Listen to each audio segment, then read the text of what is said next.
Señor Elías, ¿cómo se desarrollaron o cómo se reciben los reconocimientos económicos por parte de la compañía Odebrecht hacia ustedes?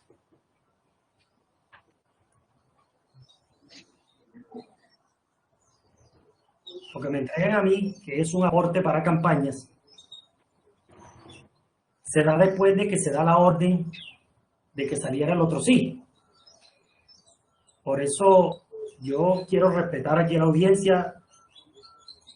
Segunda o tercera vez que estoy en un acto de esto, pero considero que hay cosas que rayan el tema de campaña que para mí es difícil salir porque hace parte del contexto del evento. No sé, decirle eso a su señoría.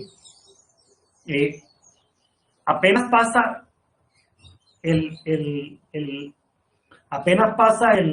la autorización prácticamente verbal que quería escuchar el señor Eluberto Martorelli a finales de enero, a principios de febrero, vuelvo y repito, no soy tan preciso en el día que hice la reunión con el doctor Luis Fernando Andrade, que le dio prácticamente aburrido, dice, ya estoy aburrido de esto, me presionan por todos lados. A partir de ese momento, Martorelli, cuando se va el doctor Andrade con el señor Juan Sebastián Correa, da la orden, me dice, voy a llamar a Otto, yo hablo con Otto para darte el dinero porque tengo que darte dinero a ti y a varias empresas o varias que tienen que entregarle la plata a ustedes. Yo a partir de ese momento me entiendo con el señor Otto Bula, quien me dice a mí posteriormente que Gabriel Dumar era quien me iba a entregar los recursos. ¿Quién es Gabriel Dumar? Otro muchacho de Sagún, pero a quien Otto buscó para que por medio de una empresa sacara los recursos. Como las platas no llegaron a tiempo, Otto ya sabía que tenían un subcontrato firmado, que fueron los subcontratos esos que salieron después que eran falsos. Otto ya tenía esa seguridad y prácticamente me presta la plata entre esa y otras platas que se prestaron para antes de mi campaña.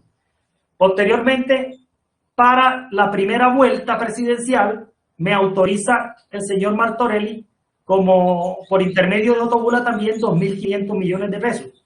Y para la segunda, como 3.500, que de los 2.500 iniciales, yo les di al señor Roberto Prieto en Montería, en una casa en el barrio Recreo, 800 millones de pesos, que me los pidió cuando fue a una reunión en Sagún. Para esa época de mayo, antes de la primera vuelta presidencial, el señor Roberto Prieto va con Sergio de Granado y Luis Miguel Pico a la finca Calle Larga con el grupo de la ñoñomanía que yo representaba en ese momento. Hacemos una reunión, le muestro a la gente, después Roberto Prieto se aparta y eso es posterior a la llamada que me hace en mi apartamento donde me pasa Martorelli. El señor Roberto Prieto me llama aparte y me dice que si tengo plata porque se quedó sin plata en la campaña en ese momento. Yo le dije que sí, que me dejara un par de días.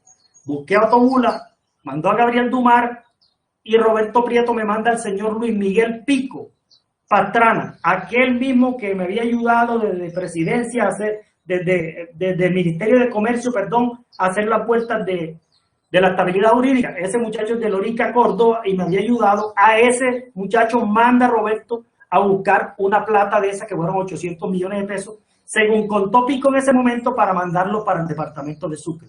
Entonces, así es que me entregan a mí los recursos que tienen que ver con lo que yo me gasté para mía y lo que me autorizaron para gastarme en la campaña del presidente Santos, no solo para mí, para que yo lo utilizara en mi movimiento, sino que también le dio 800 millones al señor Roberto Prieto, que lo recibió Luis Miguel Pico en una casa en el Recreo Montería. Eso más o menos fue antes de la primera vuelta. Lo demás son los temas que he comentado, de lo que me contaba Martorelli, de cómo le había entregado plata a las empresas esas, que Otto Bula sabe cuáles son, y las reuniones que tuvo con Roberto Prieto para decirle que le ayudaba y las que tuvo con el comité presidencial y el presidente entre primera y segunda vuelta. Eso es lo que yo recepciono de los recursos de campaña, o lo que yo sé de los recursos de campaña. ¿Por qué creo que es importante mencionarlo? Porque yo estoy seguro que si el otro sí no sale, esos recursos tampoco salen. Los recursos de campaña esos de los cuales estoy comentando. Yo sé que entregaron recursos otras empresas, por otro lado, para esa campaña y para otra, de Odebrecht y de otras empresas, sí, pero de estos que he comentado, si no se aprobaba el otro sí, no había orden para girar esos recursos. Señor Elías, ¿cómo el señor Luis Fernando Andrade Moreno da autorización para el tema de Ocaña Gamarra? ¿Cómo se gestionó esa parte concretamente? Bueno, con las reuniones que le he comentado, eso fue prácticamente con filigrana. Ya eso venía con una orden general, como lo he comentado, pero cuando entro yo a agilizarlo, que para eso me buscó Otto Bula y Odebrecht, comenzaron una serie de reuniones, de los cuales habrán cosas que el doctor Luis Fernando Andrade sabe que yo no sé, que yo le pido que ojalá cuente lo que sabe el país, que yo no sé, pero yo solamente estuve para agilizar eso, pero él sí dio las órdenes y entiendo que la orden que da en la reunión que se tuvo a finales de enero o a principios de febrero en mi apartamento, que Martorelli quería escuchar de boca de él la orden, entiendo que ya se la habían dado de presidencia también, porque Martorelli dijo, me la dijeron a mí en diciembre y me dijeron que le dijeron al doctor Andrade que firmara otro sí. Yo quiero escucharlo de boca de él. Hice la reunión y el doctor Andrade, cuando Martorelli le dijo, ¿procedo o no procedo con compromiso? Que te dice, procede con lo que quieras, pero lo dijo casi ciego de la rabia, procede con lo que quieras, pero ya está bueno, ya me presiona todo el mundo, ya. Señor Elías, ¿esa orden se da antes o después de la firma del otro C6? Antes, esa orden fue a finales de enero, como lo digo, digamos que entre enero y febrero, y el otro C6 se firma, que es el de La Plata, el otro C6 es el Ocaña Gamarra, es el de la construcción, el que vale 1.2, se firma el 14 de marzo de 2014. Señor Elías, ¿cuál fue el papel que fungió el señor Gabriel Dumar? Gabriel Dumar es un paisano, una persona de Sagún, que busca el señor Otto Bula. Si bien es cierto, yo lo conozco desde pequeño también, amigo de Sagún, a él lo busca el señor Otto Bula para que le sirva para hacer un subcontrato y sacar los dineros que posteriormente me dan para campaña. ¿Quién transfiere esos dineros? Pues a mí me entregan la plata en efectivo. Yo de los movimientos de empresas y cosas esas no estuve al tanto, solamente lo que decía Martorelli. Pero esos dineros se los transfiere a él, según él cuenta, Odebrecht a ellos, a Otto Bula, y a mí me entregaron mi plata en efectivo. ¿Estos dineros fueron transferidos directamente al señor Dumar o a algún tipo de empresa? Como dijo Martorelli, a la empresa de Dumar que se llamaba Sion y a otras empresas que pertenecían a otros grupos políticos. ¿La empresa Sion a qué se dedicaba? Pues yo no tengo conocimiento, señor fiscal. Yo creo que era una empresa de construcciones, porque si iba a subcontratar algo de construcciones, debía ser de construcción. Esas transferencias, señor Elías, ¿esas transferencias se hicieron antes o después de la firma del otro C6? Entiendo que Otto Bula, cuando firman los contratos de Gabriel Dumar con Odebrecht, ya Otto Bula se encarga de dar la liquidez para la campaña porque estaba cerca y a ellos les pagan posteriormente. Entiendo por lo que dijeron ellos que solo le habían dado un anticipo de 2.000 millones de pesos para ese año. Lo demás lo pagaron en el año 2015, pero Otto Bula, con sus contratos firmados, avaló el préstamo de la plata ese. Ese anticipo que usted menciona, ¿usted recuerda si fue antes o después del otro C6? Recuerdo que fue,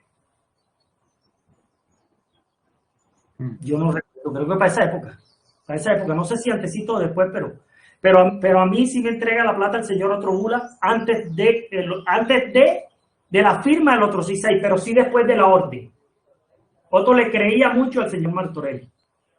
¿Y ese anticipo a qué valor ascendió? Según cuentan ellos, de 2.000 millones de pesos.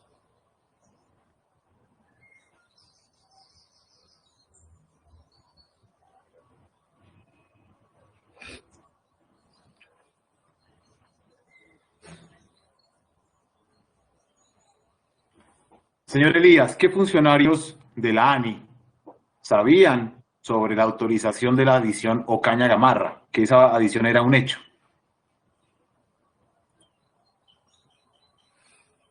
Ellos hablaban mucho de dos funcionarios internos de la ANI. Una señora llamada Alexandra Lozano y un señor llamado Harvey Carracal. Perdón, de tres. Y de otro señor apellido Chacón.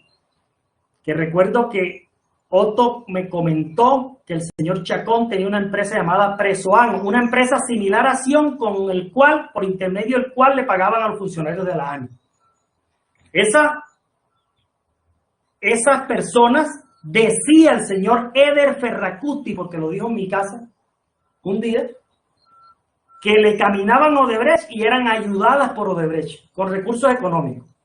Por eso ellos estaban siempre dando visto buenos a favor de que no fuera licitación, sino que fuera una adición. Porque a fin de cuentas el gran regalo para Odebrecht era que fuera adición y no licitación. Señor Elías, lo demás era mi contacto directo con el doctor Andrade y con el señor Juan Sebastián Correa. Señor Elías, infórmele a la audiencia quiénes o quién lideraba las reuniones que se realizaban en su casa para tratar los proyectos que usted ha mencionado aquí en esta audiencia. Pues la reunión prácticamente era técnica, si bien es cierto era social, también tenía los elementos técnicos. Que si yo bien era ingeniero civil o soy ingeniero civil y entendía, mi gestión era política. Política es decirle a un amigo, ayúdale al otro. Solamente la gestión, el acercamiento, y para eso fue que me pidió el favor Martorelli que lo hiciera, que trabajara el tema de la ANI, que si había que hacer una comida se hiciera, y era esto. Pero técnicamente la lideraban los que entendían más del tema, que era el señor Luis Fernando Andrade y el señor Heriberto Martorelli.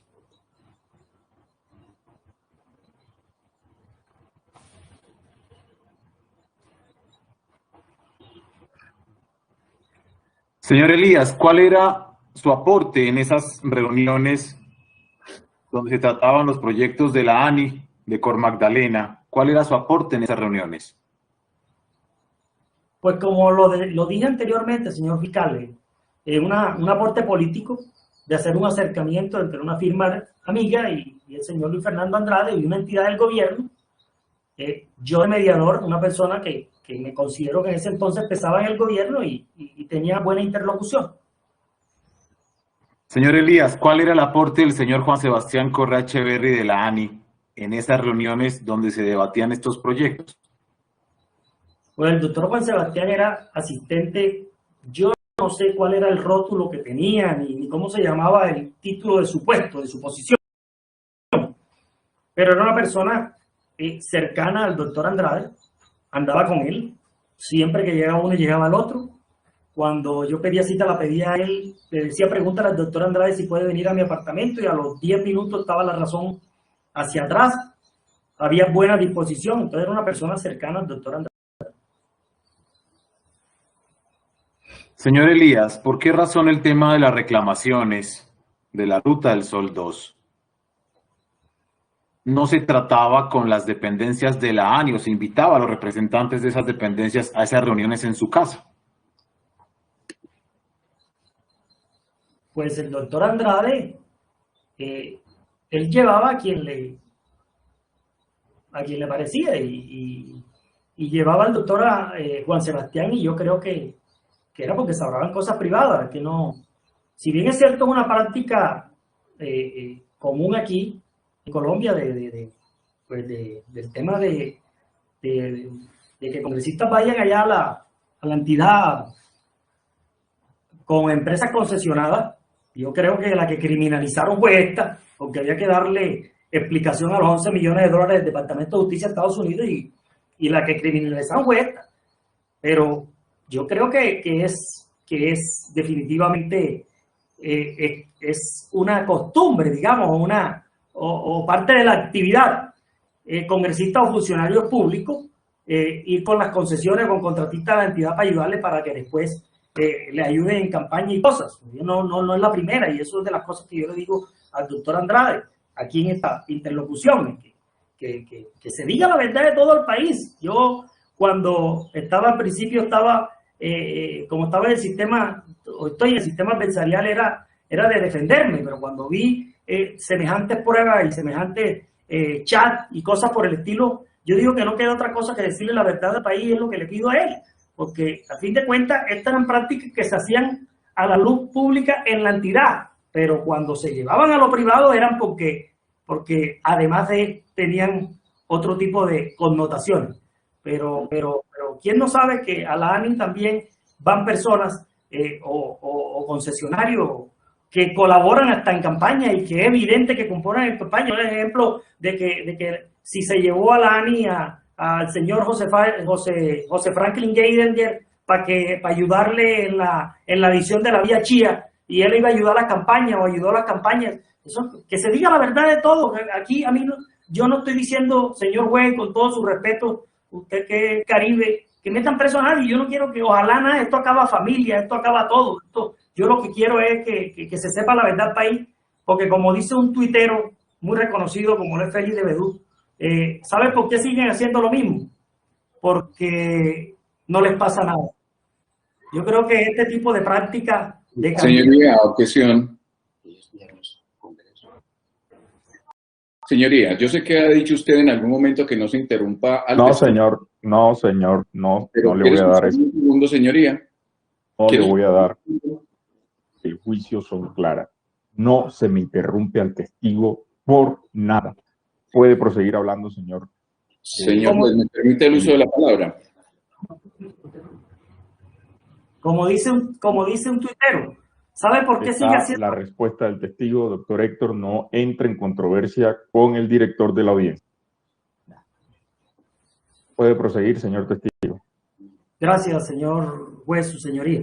¿Sabe por qué siguen haciendo lo mismo? Porque saben que no les pasa nada. Entonces, si el país, en la medida que conoce que todos estos actos que desnivelan totalmente la democracia, que a cambio de un contrato se pagan unas coimas para que otro gane, pues nunca los que tienen buenas ideas van a llegar al poder, porque de pronto no tienen los recursos económicos de esto. Entonces, simplemente para decirle, no es nada malo, señor defensor, usted yo sé que está en su estrategia de defensa, en su cosa, yo no quiero aquí, todo es en tono menor, con todo respeto, yo no quiero, sino que se le cuente la verdad del país, así como yo decidí hacerlo en el día de hoy, ya después de que la honorable Corte Suprema de Justicia dijo algo inédito, que fue dar unos beneficios también por colaboración y querer que la verdad del país se sepa, a lo que le agradezco a la Corte, porque la verdad es que ellos han querido aclarar al 100% los testimonios que he dicho. Por lo menos ellos han tomado decisiones, falta que también otras personas que participaron en esto, pues tengan también su reconocimiento penal. Entonces, yo lo único que quiero aquí, señor defensor, es decirle la verdad, y que ojalá el doctor Andrade, que al cual no le deseo mal, diga también toda la verdad de todo esto que ha pasado, porque esto ha sido así como lo estoy hablando.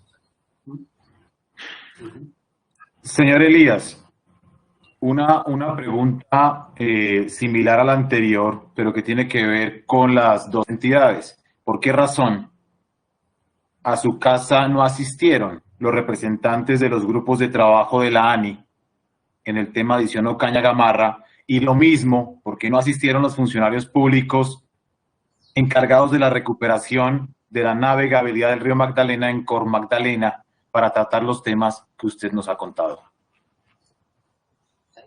Señoría, estaban discutiendo, señor fiscal. Dígame, un momento, señor testigo. Dígame, señor defensor.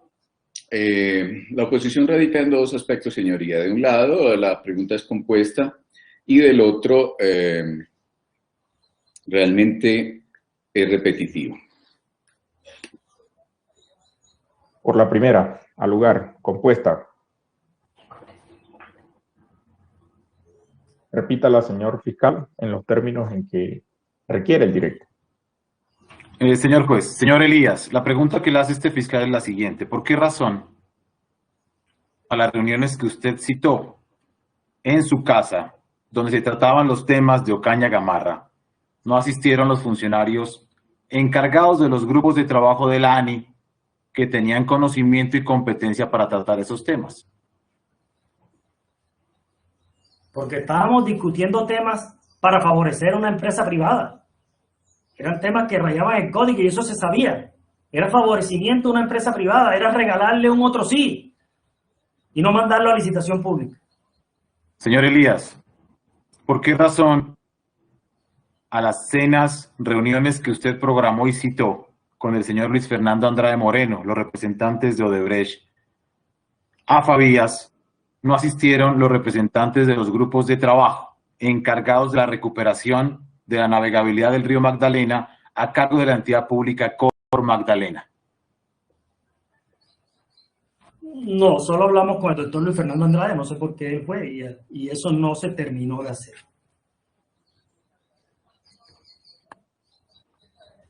Preguntas: ¿por qué razón no se invitó a los demás funcionarios de Cor Magdalena?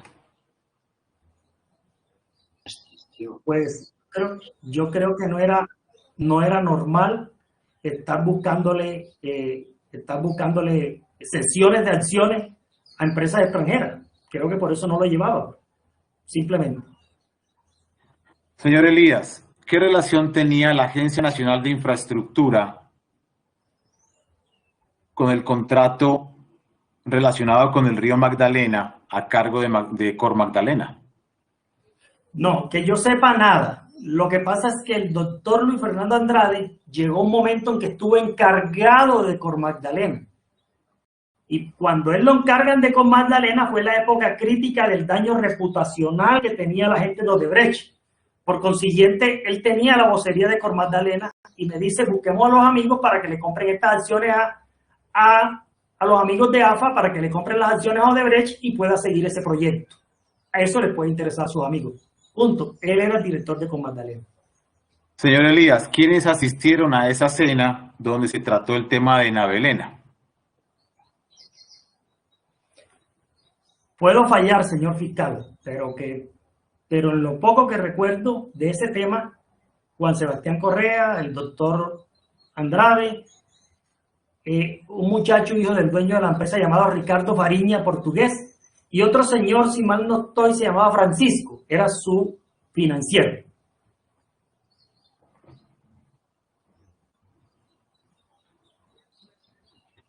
Señor Elías, ¿cuál fue el resultado después de las reuniones sostenidas con esas personas para el tema Navelena en su casa?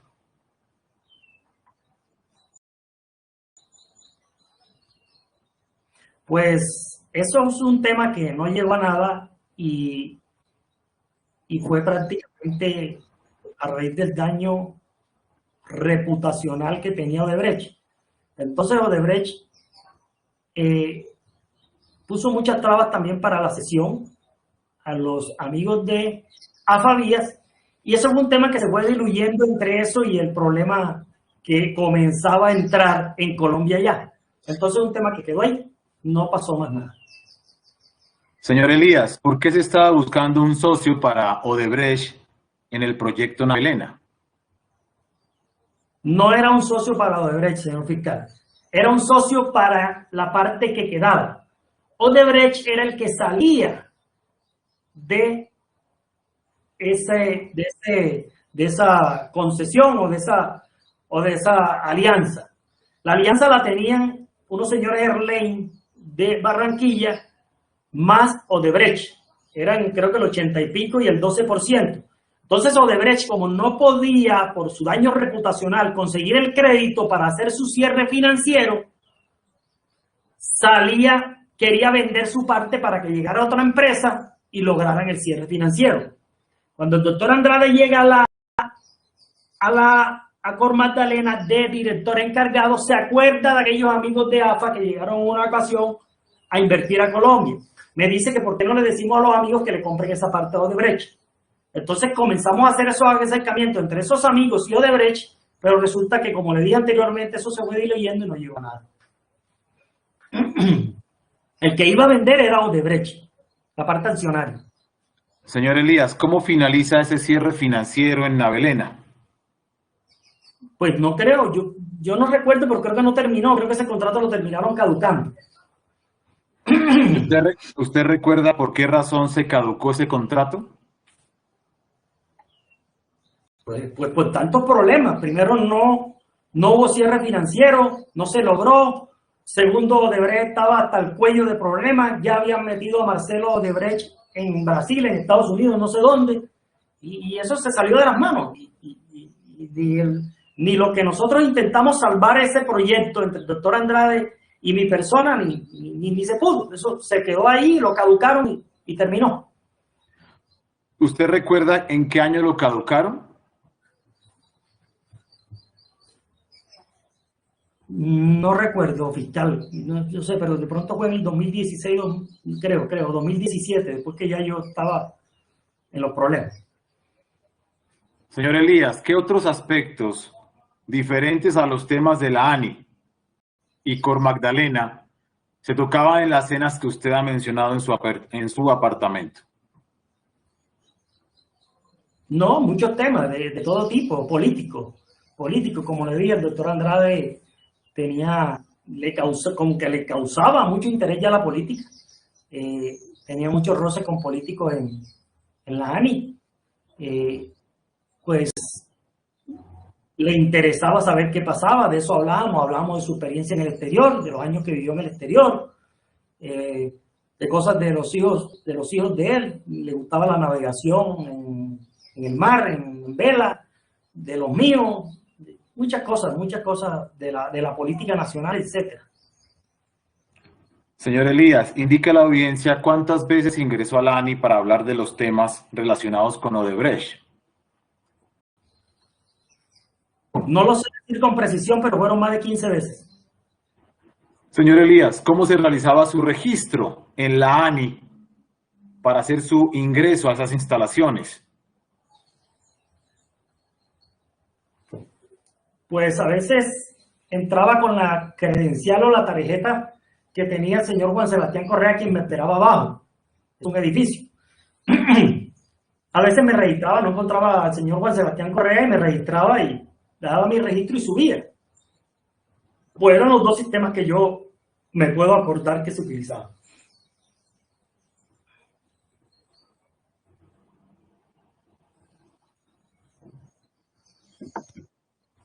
Señor Elías, informe a la audiencia, ¿por qué cree usted que el señor Martorelli le decía a usted la verdad?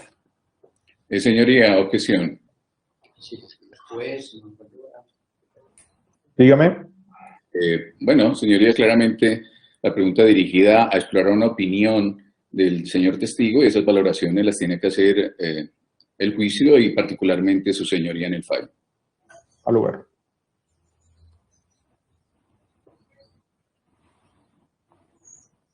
Señor Elías, ¿ante qué otras entidades diferentes a la Fiscalía usted ha rendido su testimonio o entregado declaraciones sobre el caso de Odebrecht?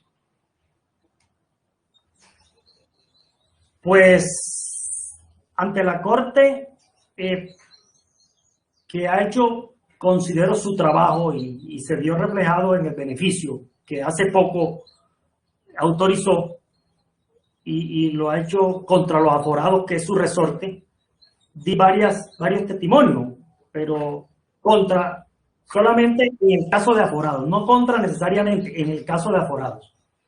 El día de la indagatoria, creo que prácticamente fue un día sin juramentos, una cosa como para defenderme. No fui al Consejo de Estado que emitió fallo, no fui a la Procuraduría que no ha emitido fallo. Quiero dejar esto en claro, ante el fiscal ad hoc, apenas lo nombran en el cargo de fiscal ad hoc, me localiza mi abogada, me pone cita, voy a la 74, hablo con él y con dos asesores de él. No fue solamente una exploración de lo que era el caso. El señor estaba apellido Espinosa, si mal no estoy, estaba muy interesado en esclarecer esto. Le cuento por encima los detalles de las cosas, pero quedamos en hacer ya después formal la colaboración. Simplemente le dije lo que era por encima, le reabrió a la ministra del despacho, iba a tomar otras decisiones, pero me entero que después no me llama la cosa porque lo sacan del cargo. Y ahora, hoy aquí ante el señor juez de la República, en este tema, lo que estoy hablando. ¿Qué consecuencias, señor Elías, se presentaron, si usted tuvo conocimiento, con posterioridad a la reunión con el señor Espinosa que menciona, fiscal ad hoc? No. Consecuencia de ahí, todo quedó quieto nuevamente. Señor Elías, ¿qué se ventilaba? Perdón, señor fiscal. No sé, el juez me autoriza. Algo de... Puede hablar, señor. Para eso está acá. Se me pasó algo. Yo di una declaración el 20 de septiembre de 2017 ante la Fiscalía, en el proceso del doctor Luis Fernando Andrade, y vinieron los fiscales que tomaron la declaración, que se me pasaba que era importante decirlo, era en el caso del doctor Andrade. Okay.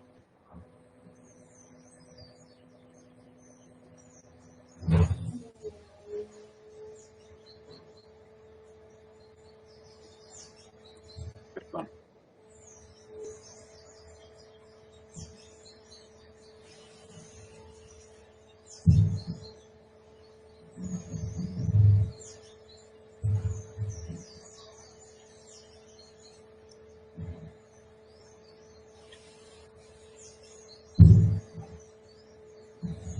Señor juez, me permite un segundo, qué pena. Organizo. Claro que sí. Gracias.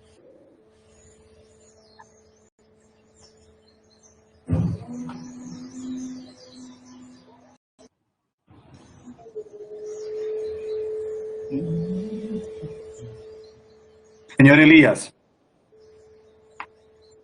¿qué consecuencias se presentaron con posterioridad a la declaración que usted rindió ante la Fiscalía General en el mes de septiembre de 2017 que ha referido? Lo primero fue un traslado de patio. Sí tuve, apenas mencioné en la declaración el tema del doctor Andrade y el tema de la campaña de presidente, me trasladaron de patio a los 4 o 5 días. Me mandaron o me enviaron a un patio que no va con el fuero que tenía en ese momento, que es este patio eres tú. Me enviaron al Paz, pabellón de alta seguridad.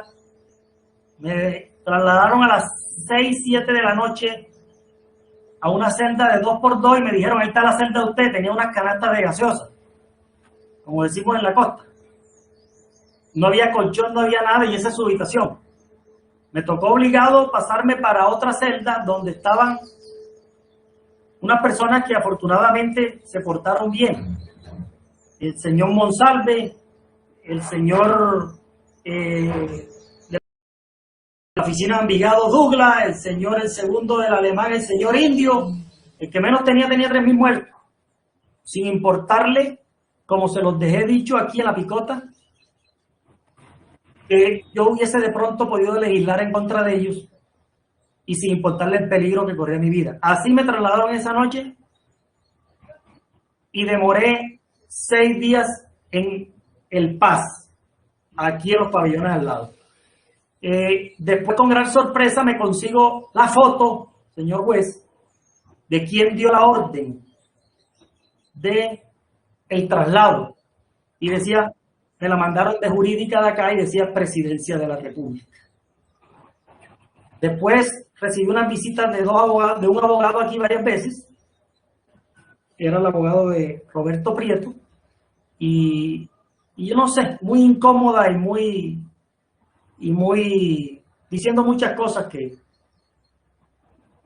bueno, cualquier cosa de esa atemoriza, y eso me hizo un rato aterrizar en en las cosas que podía decir. Señor Elías, ¿hoy en qué pabellón se encuentra? Hoy me encuentro nuevamente en el pabellón 15 llamado Eresur. A mí me devuelven a los 6 días de estar en el PAS y hoy me encuentro acá. ¿Por qué razón lo devuelven? Me devuelven porque mi abogada salió diciendo que íbamos a poner una tutela, que era totalmente irregular, y me devuelven acá al Eresur. Y quiero aprovechar esto porque estas declaraciones que estoy dando, señor juez, no son cualquier cosa.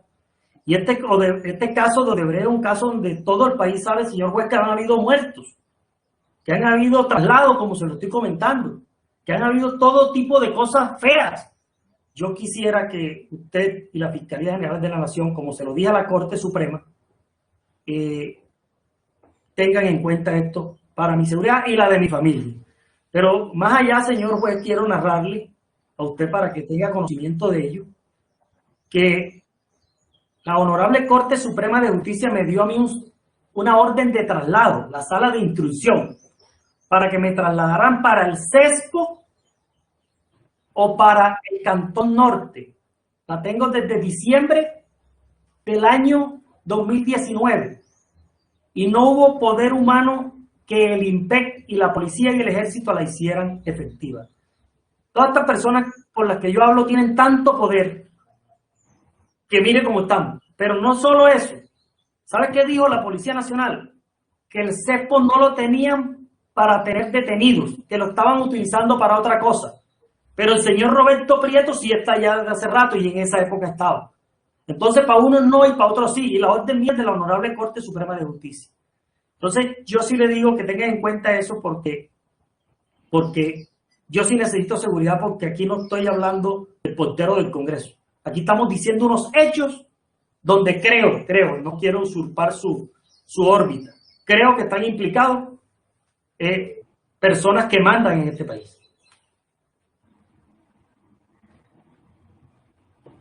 Señor Elías, ¿cuál era el papel que desempeñó el señor Quique Ribeira en el proyecto Ruta del Sol 2 y en el proyecto Navelena? Yo al señor Enrique Ribeira lo conocí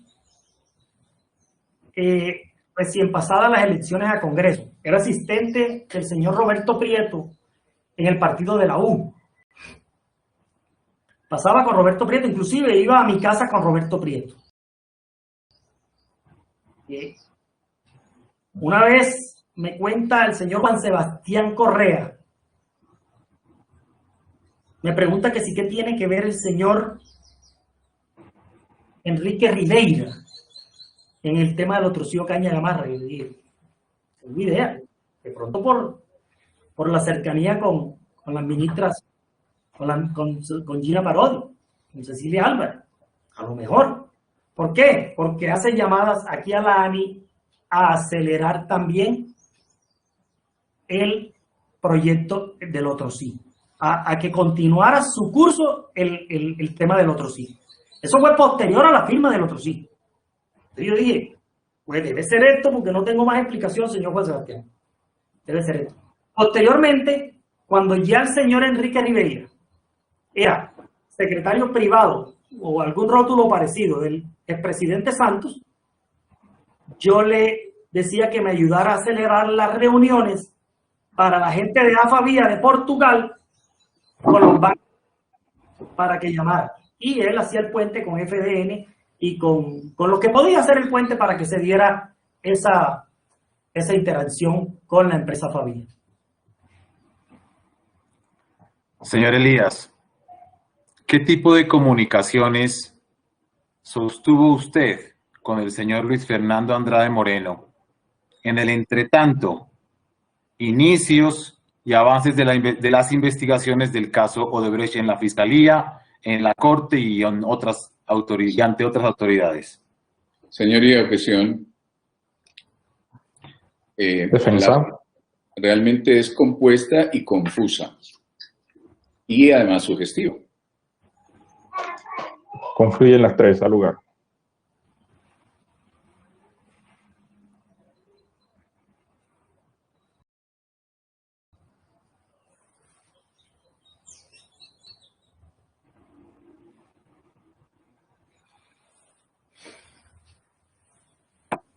Señor Elías,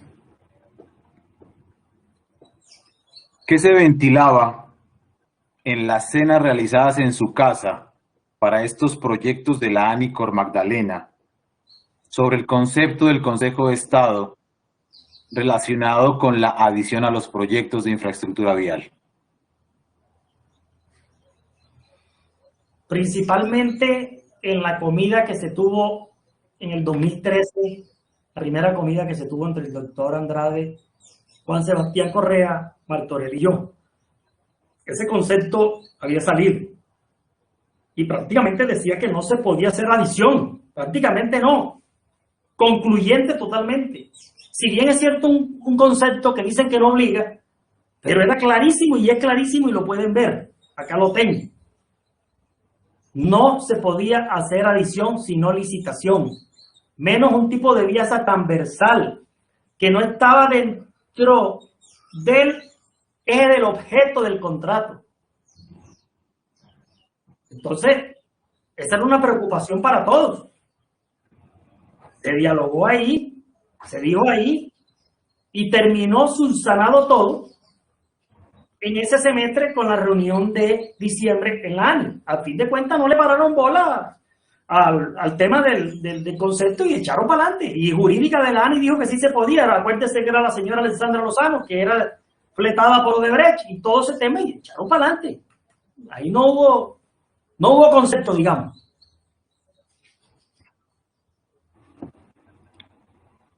Señor Elías, ¿qué actividades desarrolló usted sobre COMPES y CONFIS que necesitaba la adición Ocaña Gamala? Ninguna. Siempre lo he dejado claro. No tuve nada que ver en COMPES y CONFIS. El COMPES es un tema de todos los ministros, donde la Dirección Nacional de Planeación, el DNP, es el que lo cita y el que hace las veces de secretaría, creo yo. No tuve contacto con ninguno de ellos. Eso, según tengo entendido, se encargaron del gobierno nacional, Martorell, los ratificados. Y el CONFIS, que es el que autoriza las vigencias futuras y todo este tema para este tipo de proyectos, en cabeza del ministro de Hacienda y otros crédito público y todos ellos, tampoco tuve ningún contacto para eso con el ministro de Hacienda de turno. Ninguno.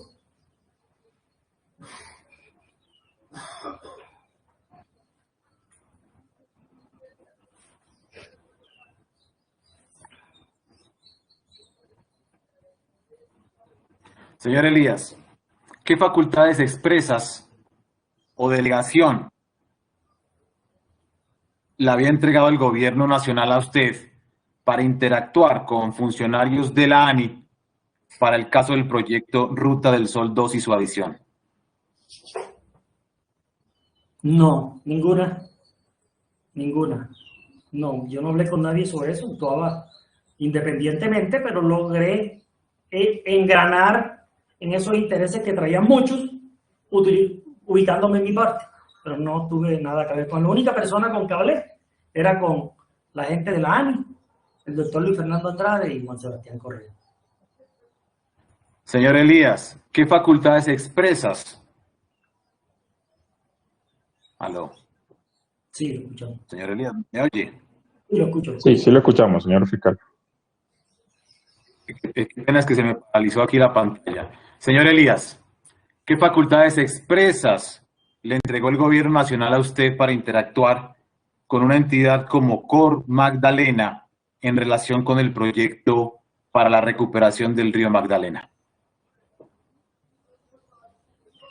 Pues allí yo hablaba con Enrique Riveira, una vez en el avión, en un vuelo de Cartagena a Bogotá, le dije al presidente que había unos inversionistas, santos en ese momento, unos inversionistas que querían comprar la parte de Odebrecht. Él le dijo a Enrique Riveira que nos ayudara, que eso era algo importante. Hasta ahí no te puedo decir que dijo, que se atravesó, que dio algo ilegal. No, eso, simplemente por...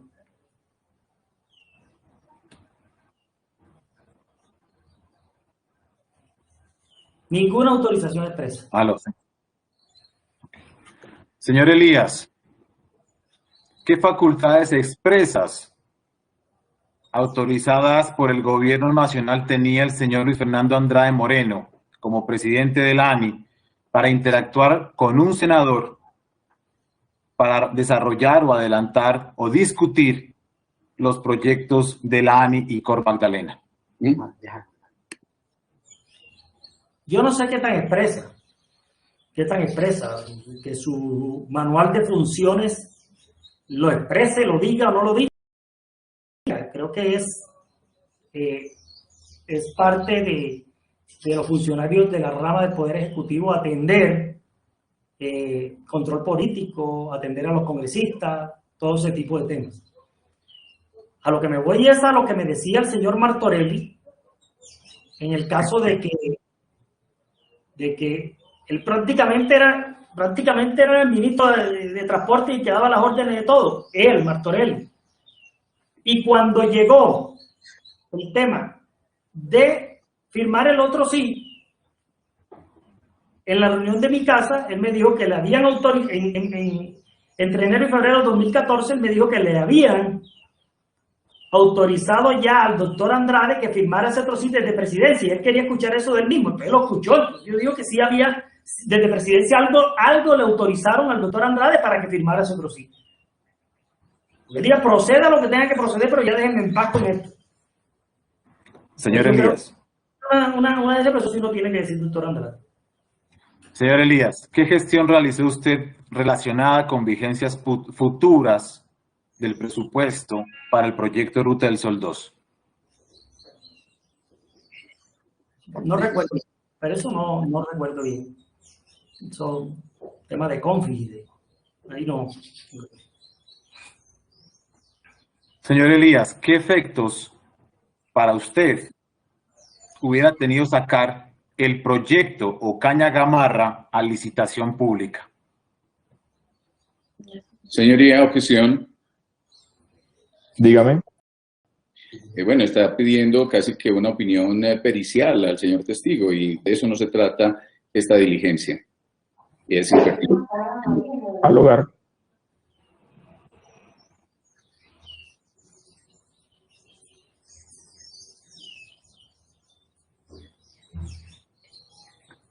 Señor Elías, ¿qué relación sostuvo usted con el señor Luis Fernando Andrade Moreno después de conocerse el escándalo de Brecht?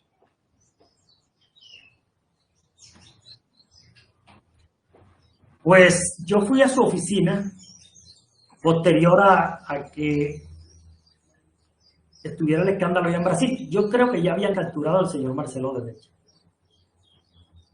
Tengo que decir algo en esta audiencia. Y a lo mejor esa fue una de las causas por las que los brasileños nos buscaron en el tema de Otto. Y Otto Bula dijo, yo tengo un gran amigo de allá que es ñoño, que Bernardo, que se mueve bien y tal cosa. El doctor Andrade me dijo que tuviera cuidado con ellos, que esos tipos eran unos mafiosos. Esa fue la frase que utilizaba el doctor Andrade para referirse en parte a ellos. Mucho cuidado con ellos, que de golpe ese escándalo podía llegar a Colombia, que mucho cuidado. Entonces, eso fue ya después de la captura. Yo fui, después seguimos, poco interactuamos. Una vez recuerdo, me lo encontré en la entrada a la plenaria del Senado, nos saludamos un poco tímidamente. Cuando ya capturan al señor Otto Bula, se viene el escándalo, y a mí me llega una razón de Juan Sebastián de que reconociéramos una reunión porque él decía que los brasileños tarde que temprano iban a hablar. Pues en eso se basó también mi estrategia de defensa, pero ya después fue otro cuento, fue otro tema. Él se reunía con Juan Sebastián, una vez creo que se reunieron en el club en Nogal. Juan Sebastián iba y me llevaba la razón, traía la razón, y otras veces se reunían en la ANI, en una cafetería, en una cosa. Eso fue. Señor Elías, ¿cuál era la razón que le enviaban? Prácticamente era que que lo escandaloso ahí, que se sabía que eran las reuniones privadas en mi apartamento. Que él iba a reconocer una sola reunión, que reconociéramos una. Entonces yo le dije, prácticamente yo ahí basé, en eso de una reunión basé mi estrategia de defensa inicial. Ya después en la colaboración estoy diciendo toda la verdad es la que estoy diciendo hoy. Señor Elías, ¿quién le enviaba ese mensaje? ¿Quién era la fuente? El señor Andrade, por intermedio del señor Juan Sebastián Correa. Esa fue la pregunta que usted me hizo, señor fiscal, que si que interactué con él después, y eso fue lo que interactuaba con él, por intermedio de quién, de Juan Sebastián Correa. ¿Por qué razón, señor Elías, solamente aceptar una sola reunión? Porque él decía que los brasileros iban a hablar tarde que temprano. Entonces, que aceptáramos algo y se dijera prácticamente que él se había retirado de la reunión. Que él había hecho retirar a Martorelli de la reunión. ¿Ves? Eso fue.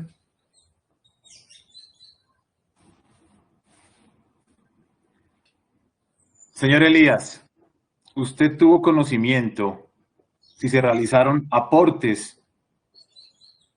diferentes a los que se han mencionado en esta audiencia con destino campaña política para la presidencia vigencia 2014-2018? Señoría, objeción. De parte de esto, señor fiscal, es otra cosa. Perdón. Dígame, señor defensor. No, de nuevo, señoría, pues el señor fiscal explora una temática que no hace parte realmente de los hechos jurídicamente relevantes de este acontecimiento. Lo que ya lo hemos objetado en otra oportunidad, lo que no entiendo es por qué la insistencia en esa temática, acá, hoy. Al lugar.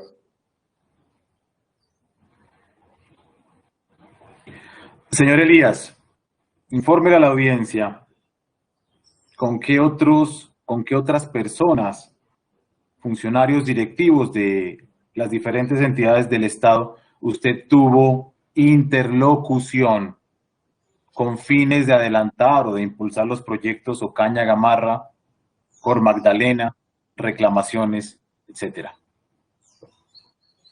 Pues estabilidad jurídica lo dije inicialmente. Ahí no tuve nada con relación, incluso no conocía ni a los brasileros ni al doctor Andrade. Conocía al lobista Otto Müller.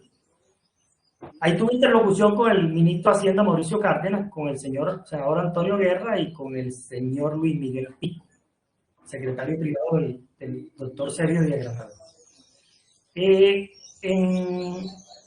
Ya los he mencionado, los de los Torcidos Caña Gamarra, con los funcionarios con que tuve interlocución, con Navelena, con el doctor Andrade, cuando estaba cargado, con el doctor Ribeira para que me ayudara a conseguir los bancos, con el doctor Antonio Guerra también para que me ayudara a conseguir el banco.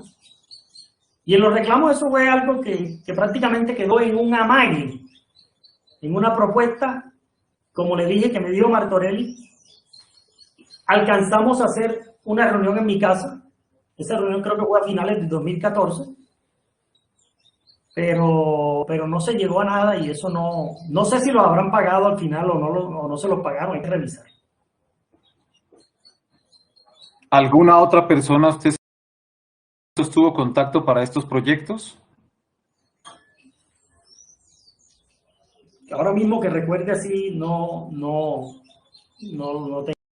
tengo en la mente. Señor juez, hasta aquí la intervención de la Fiscalía. Contrainterrogatorio, señor defensor.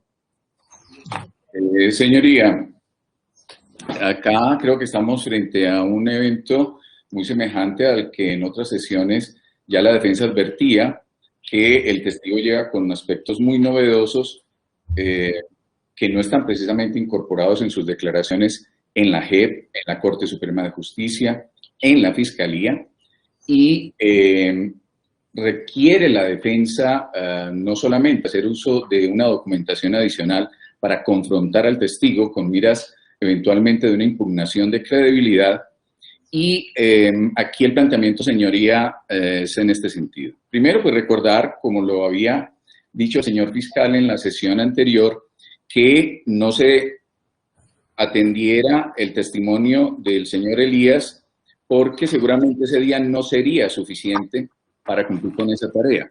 Y es realmente cierto. En la perspectiva de poder utilizar documentos de confrontación, y dado que precisamente son aspectos novedosos que el testigo trae, la defensa solicita respetuosamente, señoría, que se habilite a uno de los abogados de la oficina para que se haga presente el día de mañana en el centro carcelario y pueda poner a disposición del testigo diferentes documentos con los que la defensa puede emprender este contrainterrogatorio. Es fundamental para, bueno, dado todo este tema telemático, virtual, etcétera, que dificulta tanto el uso de documentos para ejercicios de impugnación de credibilidad, por ejemplo, y además, señoría, eventualmente de que pueda solicitarse la incorporación de declaraciones anteriores del testigo para que hagan parte como medio de conocimiento y de contraste para la valoración del testimonio. Entonces, señoría, la solicitud es que podamos continuar la sesión el día de mañana y que el despacho pueda facilitar ante el centro carcelario el ingreso de un abogado con los elementos útiles para cumplir con el contrainterrogatorio.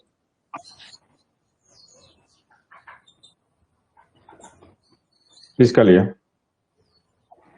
Señoría,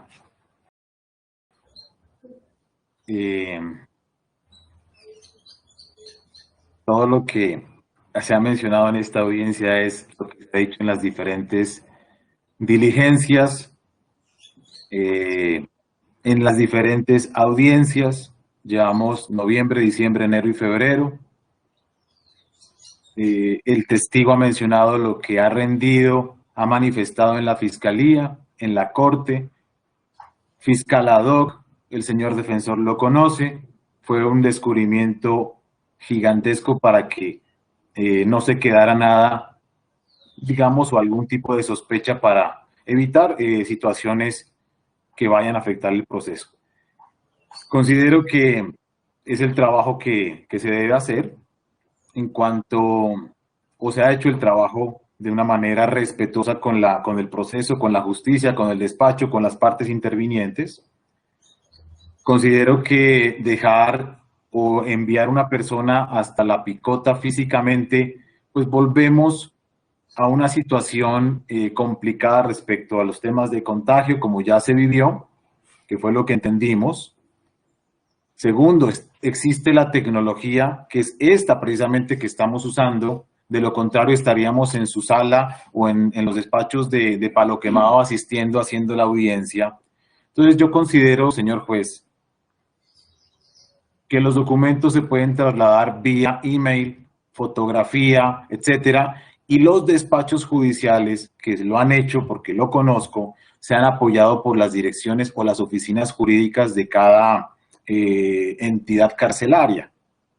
Entonces, ¿para qué irnos hasta mañana? El testigo está aquí, podemos enviar o remitir la información por ese medio tecnológico para poder avanzar en la audiencia, ojalá en horas de la tarde, y poder tener la conclusión de la diligencia si es posible. Yo respetuosamente no acompaño la solicitud del señor defensor, porque estamos en un momento donde obviamente tienen el tiempo. Entiendo que hay que preparar, entiendo que hay que reformular algunos aspectos, será el objeto de su estrategia de defensa, pero sí es importante que podamos utilizar la tecnología para oír al testigo, ojalá esta misma tarde, sin tener que irnos hasta el día de mañana. Esa es mi posición, señor juez, pero pues por supuesto yo respeto la consideración que usted le quiera dar a la solicitud que se está tramitando. Gracias.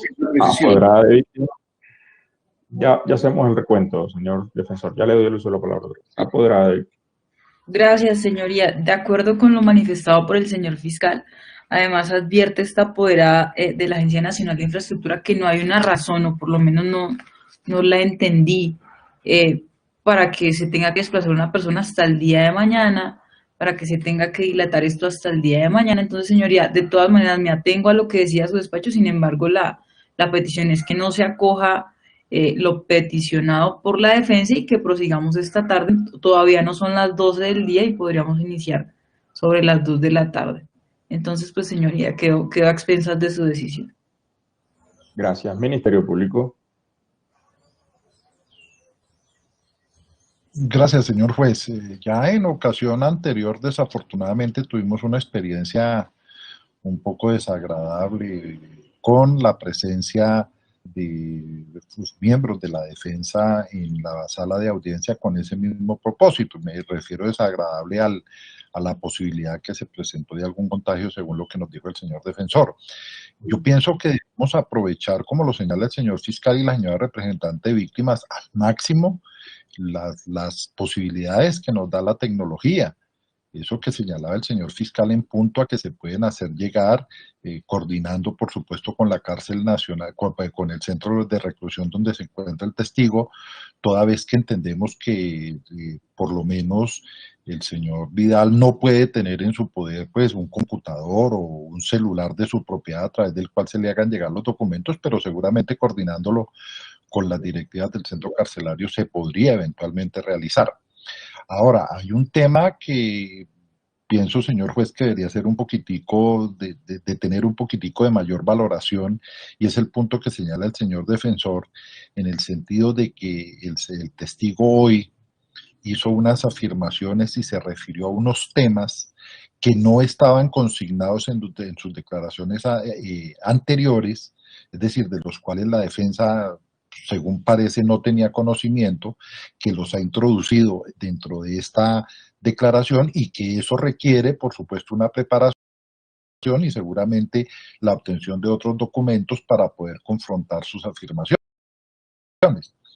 Esa me parece que podría eventualmente, señor juez, no digo que sea una postura definitiva, pero podría eventualmente justificar la solicitud que hace el señor defensor, aunado al hecho de que le parece importante al Ministerio Público que se coordine con las autoridades penitenciarias la posibilidad de hacer llegar a través de los medios virtuales los documentos que el señor defensor pretende introducir, como lo señaló, o por lo menos pretende poner de presente para su confrontación.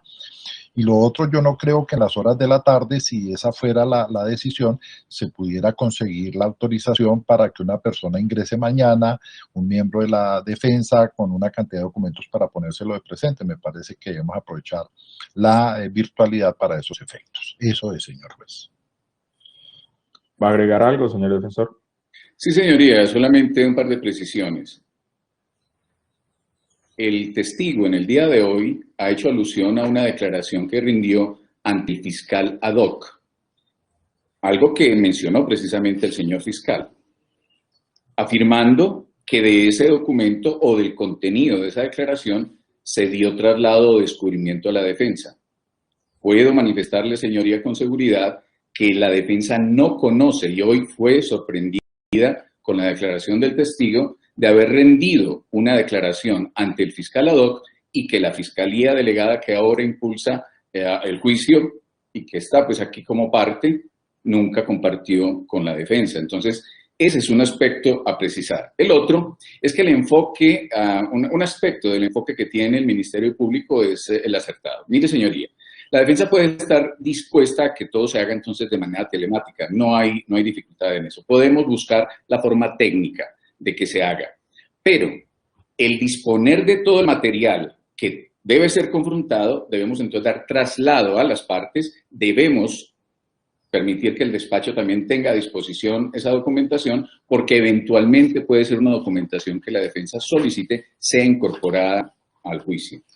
Y entonces, de tal manera que encontrando acá el punto de concilio sería tenerlo entonces de manera virtual, pero la tarde apenas sería para seleccionar los documentos, compartirlos y trasladarlo a las partes intervinientes que lo conozca el despacho y que además el centro carcelario pueda disponer de los medios técnicos para que el testigo pueda conocer esos documentos. Habría que disponer de un correo electrónico y que a su vez le permitan acceder al testigo a esos contenidos. Y luego entonces sobre ese contenido la defensa poder hacer el contrainterrogatorio. Bien, hay varias particulares a tocar. Primero, las funciones de este juez no permiten, señor defensor, por más que el garantismo del proceso penal esté en juego ante el contrainterrogatorio, que es una fase fundamental del proceso penal, más en el juicio oral, no puede obligar al INPEC a que se reciban a una persona, y menos en tiempo de pandemia. Entiendo que la cárcel tiene unos protocolos exigentes frente al ingreso y además eso, inclusive, mire, para ponerlos en contexto, es una realidad de los jueces penales del circuito aquí en Bogotá. Nosotros, si no arrancamos, por ejemplo, audiencia con picota en la hora correspondiente y se pasa media hora, inclusive, ya no nos sacan al detenido, al testigo o al que vaya a hablar. Por eso tenemos que ser exigentes a la hora de arrancar horario, porque la picota tiene pues esas reglas. ¿Quién las impone? Pues el Instituto Nacional Penitenciario y Carcelario, que son los que rigen de manera conductual el ingreso, la permanencia de cualquier persona que vaya, y no es el juez. No tengo esa jurisdicción hasta allá. El segundo punto es el telemático. Mire, no lo están preguntando para poner un parango. Nosotros, este sistema LifeSafe, que es el que utilizamos, hasta podemos compartir las entrevistas de menores de edad de manera en vivo, en directo, y no hay ningún inconveniente con un CD que es pesado, con una grabación que es pesada. No creo que con documentos lo tenga. Tengo el otro punto de valoración que el doctor Bustos dio en el punto que ustedes necesitan, pues lo dijeron, y más cuando dice que el tema de la declaración ante el fiscal ad hoc que hubo, no lo tienen en cuenta. Podemos arrancar mañana el contrainterrogatorio, ni más faltaba. Sin embargo, la coordinación que se debe hacer con la cárcel debe pasar por Secretaría del Juzgado. Eso sí, se lo tengo que garantizar, porque darle un número de teléfono no lo van a atender, pero además tenemos que realizarlo en audiencia. Entonces, vamos a proseguir la audiencia en la tarde, no para que usted inicie, ni más faltaba, sino es que ya usted sabe qué va a buscar. No soy yo. Usted sabe qué va a buscar y qué va a poner de presente. La poner a las 4 de la tarde, usted dice cuántos documentos son.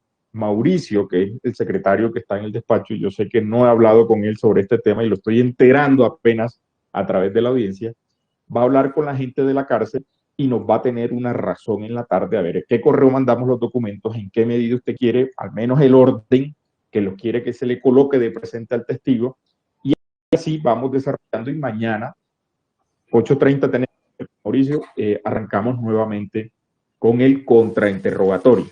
¿Para qué la idea de la audiencia en la tarde? Sencillamente un control del despacho para decir, mire, si se pudo, no se pudo, qué se puede hacer, cuáles son las opciones que hay, y tomar otras determinaciones si hay que tomarlas. Pero el ingreso de alguna persona que yo autorice, pues al juzgado 25 o al complejo judicial de Palo Quemado, pero de ahí hacia adelante no puedo garantizar en una cárcel que alguien ingrese con mi autorización, porque no tengo esa jurisdicción.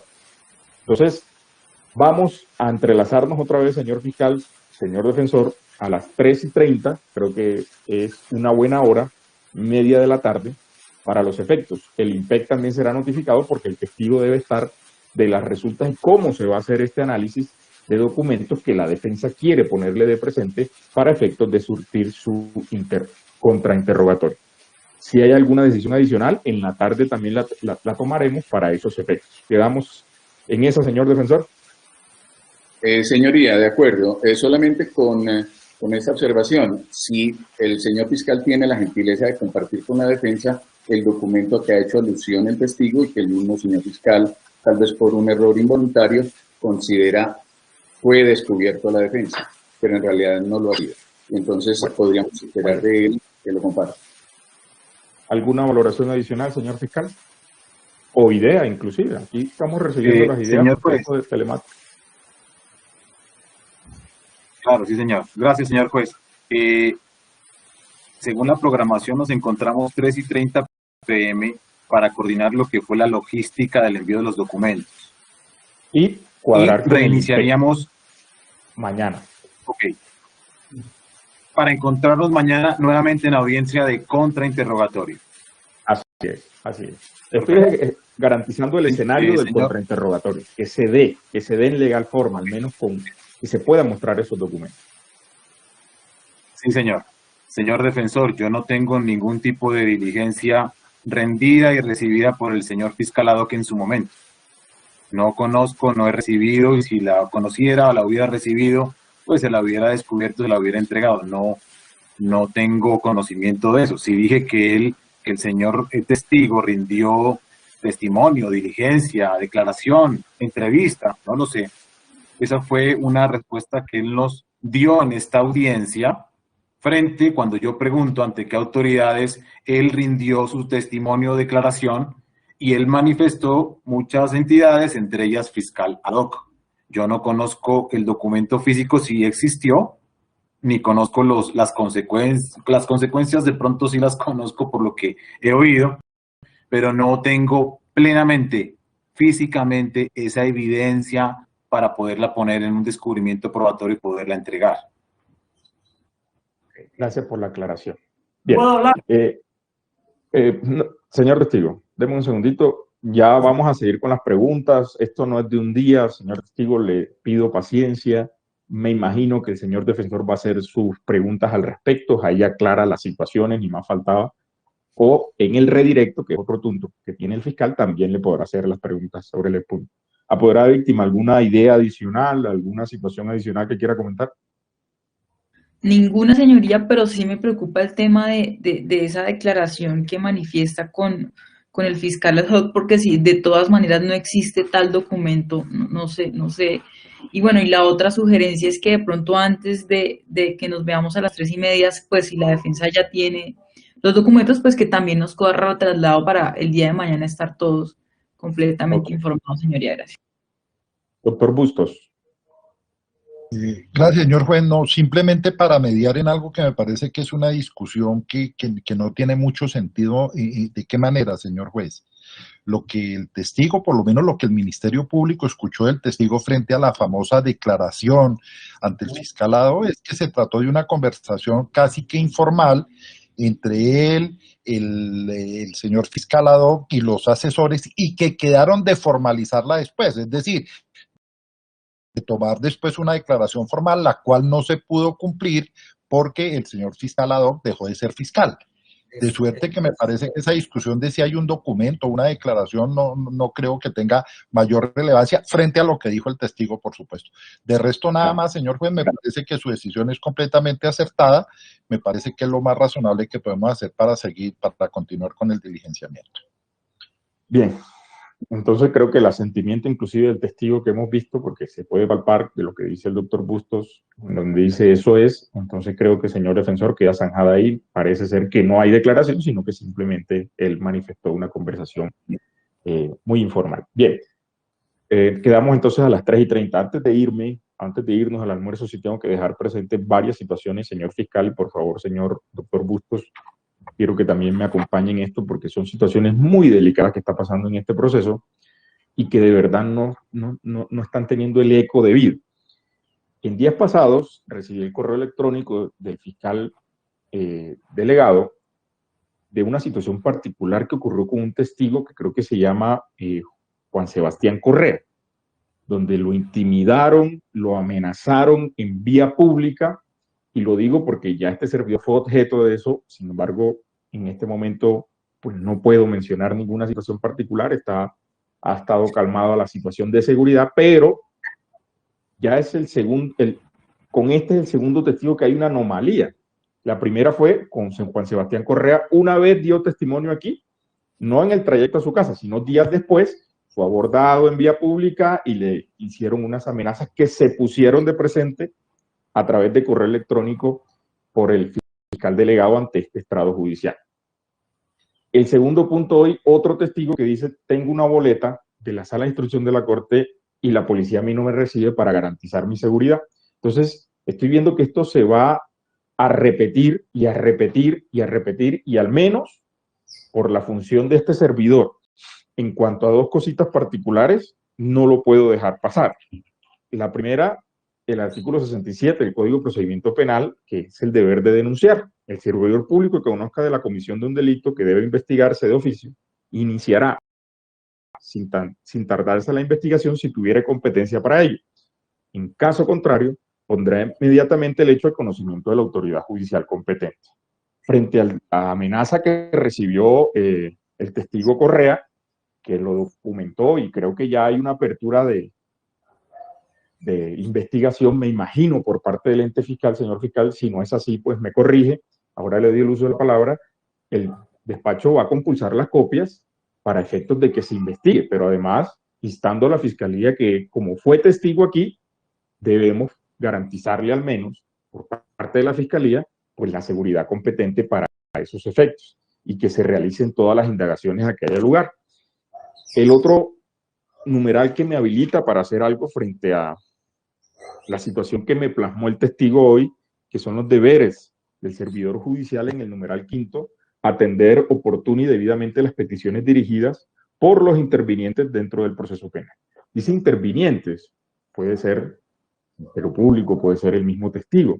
También el 139, numeral 3, corregir actos irregulares. Yo no conozco la boleta que me dice el señor testigo, tiene de la sala de instrucción de la Corte, pero sí al menos determinar por qué la policía se niega a recibir un testigo que está aquí en unas diligencias, que está, como dice él, reseñando unos hechos que comportan a una clase, no sé, política, y que todavía se encuentra en una situación que para él es de desamparo, teniendo en cuenta el tema que le ordenó la Honorable Corte Suprema de Justicia en su sala de instrucción.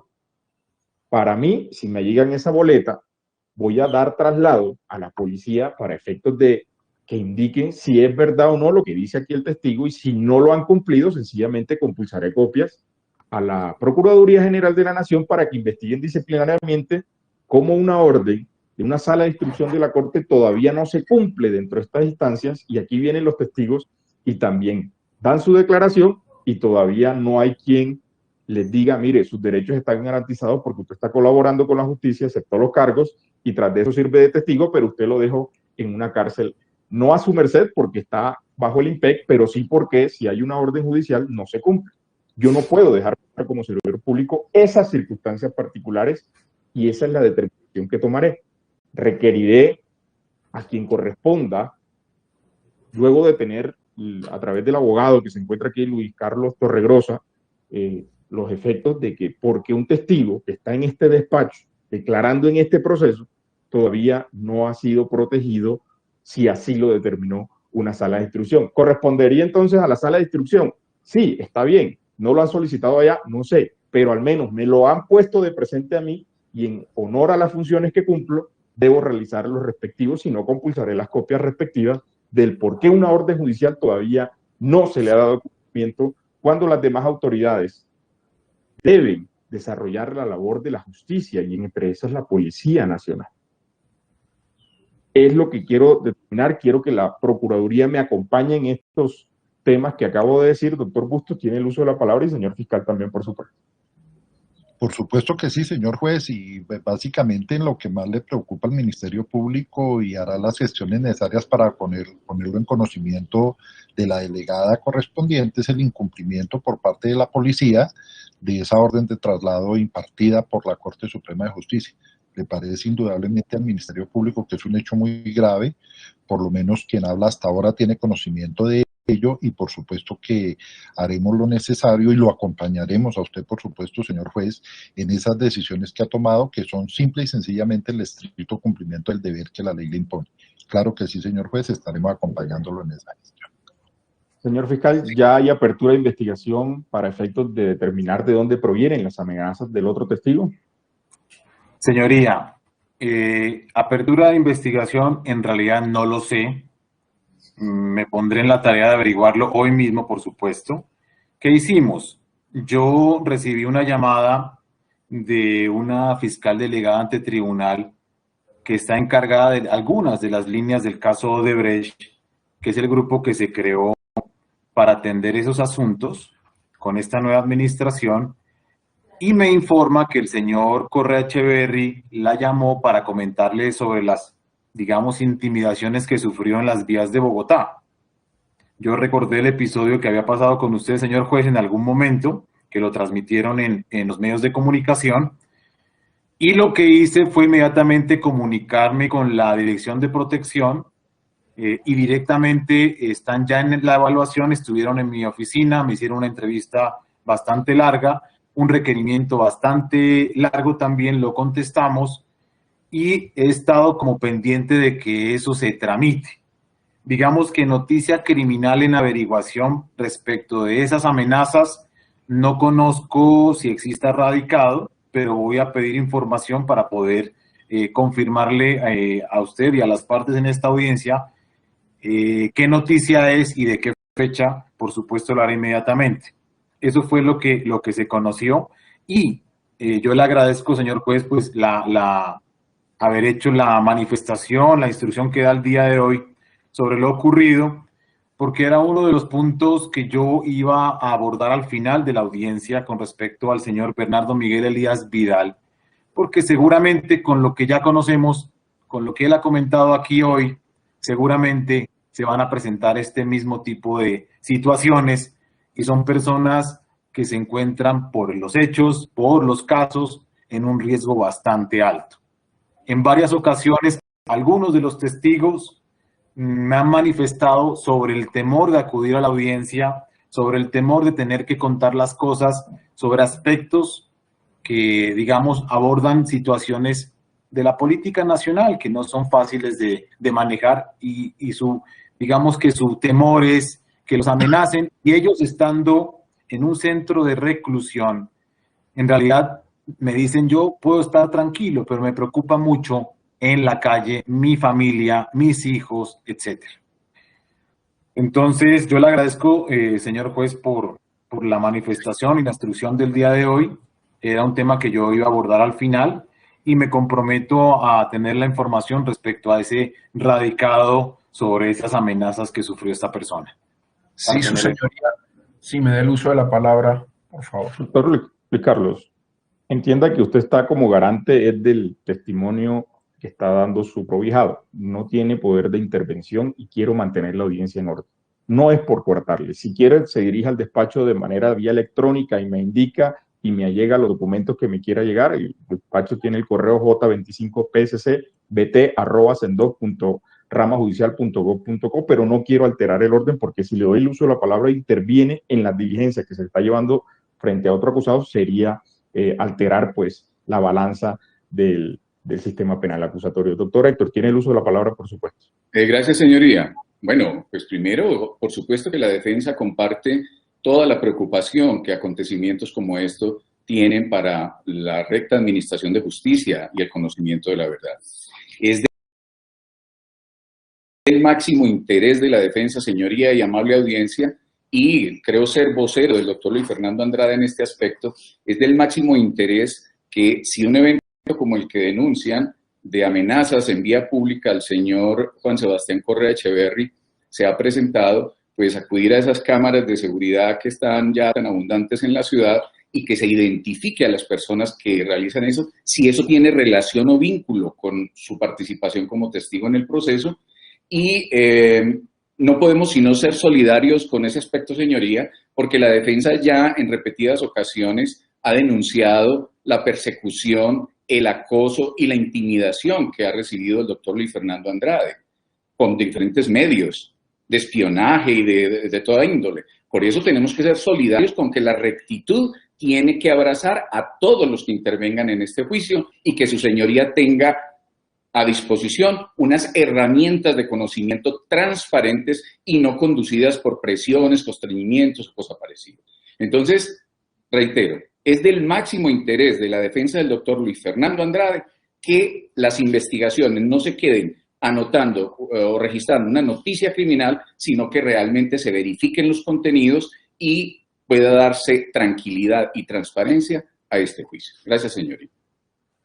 Claro, eso demuestra una vez más la lealtad procesal aquí de las partes, que en ningún momento se encuentra en duda. Ya el doctor Luis Fernando Andrade en alguna oportunidad también manifestó lo que fue sometido y su familia además.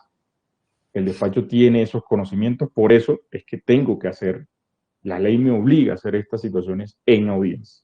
Para esos efectos, entonces, ya las instrucciones están, el señor fiscal se compromete, gracias, señor defensor, por esa manifestación.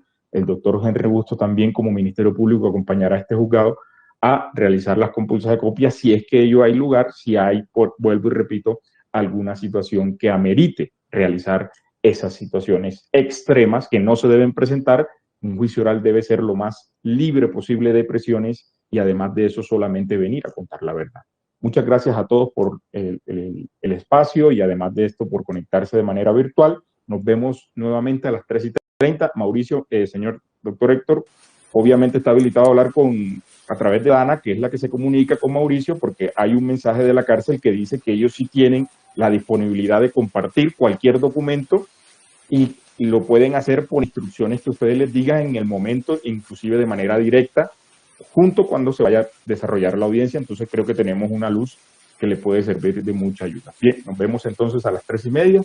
Feliz almuerzo a todos. Tengan todos feliz resto de día. El doctor Mauricio Acosta nos ha informado que existe una aplicación que habilita el disponer los documentos en pantalla y poder eventualmente confrontar al testigo, ya sea para las necesidades de refrescar memoria o estrictamente de impugnación, y que la aplicación entonces habilita el uso de estos documentos. Quedamos igualmente en que el día de mañana, en tanto fuera necesario y oportuno, se hará entonces el traslado de los documentos, y parece que en Picota existe quien se ocupe de auxiliar en la tarea. Ok, entonces, para efectos de dejar la claridad, el escollo que presentábamos para realizar entonces su contrainterrogatorio, al menos de manera telemática, ya fue superado para colocarle de presente al testigo los documentos, asimismo también a los sujetos procesales, pues también a la Fiscalía y a los demás intervinientes de esta sala de audiencia. ¿Es así?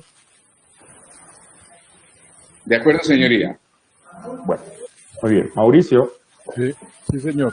Efectivamente, efectivamente también contamos con las personas de soporte de Palo Quemado, concretamente la señorita Karen, que nos va a colaborar en toda la parte técnica para que mañana no tengamos ningún inconveniente frente a lo que acaba de exponer el doctor Héctor Escobar. Doctor Héctor, la pregunta entonces que le voy a hacer es, ¿va a poner de presente documentos ahora o son documentos que por supuesto ya conocen las partes, pero usted quiere hacer alguna clasificación en particular para encuadrar más o menos en qué medida o qué documentos son los que se le van a poner de presente al testigo? Sí, su señoría. Tenemos ya claro el paquete de documentos.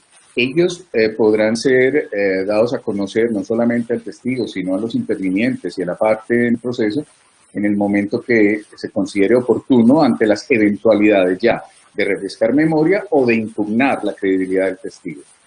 En este evento, los documentos están referidos, por supuesto, a declaraciones anteriores del testigo, el doctor Bernardo Elías Vidal, y también documentos referidos a la relación contractual de Ruta del Sol 2 con la ANI. Muy bien. Señor fiscal, ¿algo que agregar entonces? Creo que mañana entonces 8:30 creo que podemos comenzar sin ningún problema el contrainterrogatorio, para efectos que la defensa también prepare su contrainterrogatorio, por eso se inicia en el día de mañana y no ahora. ¿Tiene algo que manifestar, señor fiscal? ¿Alguna duda, alguna situación particular? Señoría, no, nada que manifestar por ahora. No sé si al final puedo tener nuevamente la palabra para informar respecto de la noticia criminal que se abrió, que se generó respecto al caso del señor Correa Echeverri. Claro que sí, ya se le doy. Apoderada de víctima, ¿alguna opinión particular sobre lo que comporta el contrainterrogatorio del testigo que hoy se encuentra en sala virtual? Ninguna, señoría, gracias. Ministerio Público. No, señor juez, ninguna. Parece que los inconvenientes han sido superados. Así es. Muy bien. Entonces tiene el uso de la palabra, señor fiscal, para los efectos que me indicó. Gracias, señor juez.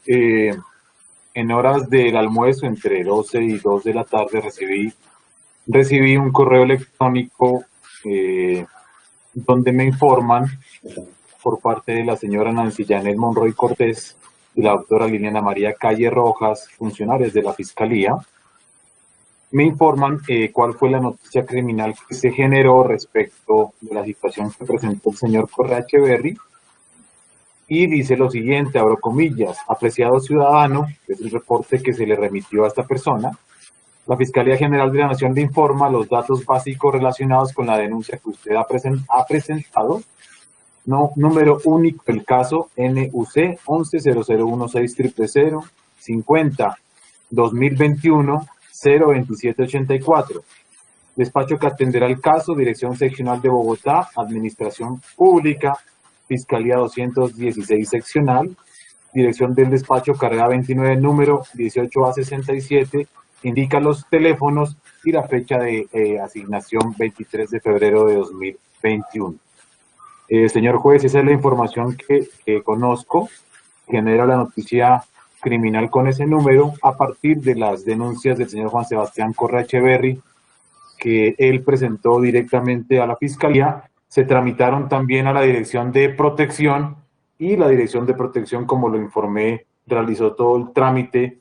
No tengo respuesta del estado del trámite de la evaluación de riesgo de esta persona.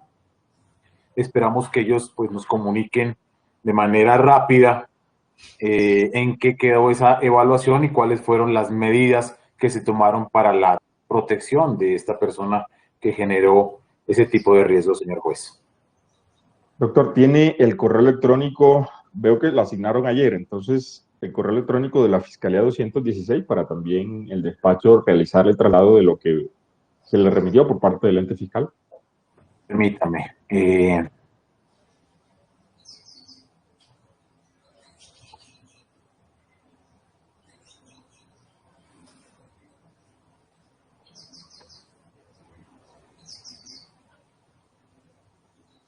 Señoría, no lo tengo aquí en el correo que me enviaron, pero también me pondré en la tarea de ubicarlo y el día de mañana se lo informaré inmediatamente. Muy bien.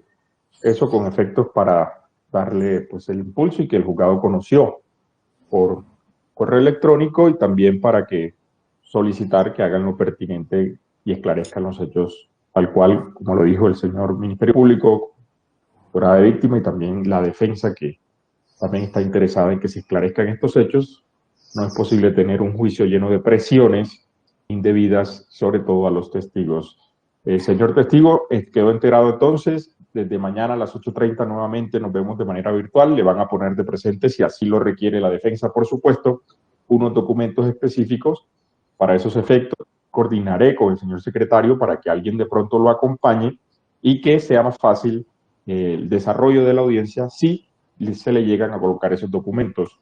No he recibido nada de parte de su abogado, para efectos también de estudiarlos con el doctor Busto, que es el Ministerio Público, sobre el incumplimiento de su internación en otra parte que no sea la cárcel o en el pabellón R de la Picota. En ese escenario estoy dispuesto entonces, esperando los documentos para esos efectos. Creo que no es más, esta era la aclaración que tenía que hacerle para efectos de coordinación de la Secretaría del Despacho, coordinación de la cárcel La Picota, coordinación con el testigo, y también, por supuesto, que la defensa tenga esa garantía de que su contradicción va a ser lo más clara posible y más transparente posible, y también con la oportunidad de mostrarle documentos como si estuviéramos de verdad en presencialidad.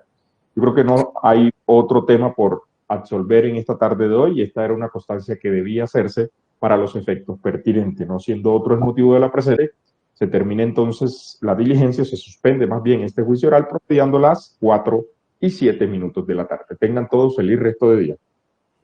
Hasta luego. Gracias. Para los demás presentes. Feliz tarde. Muchas gracias. Hasta luego. Muy bien.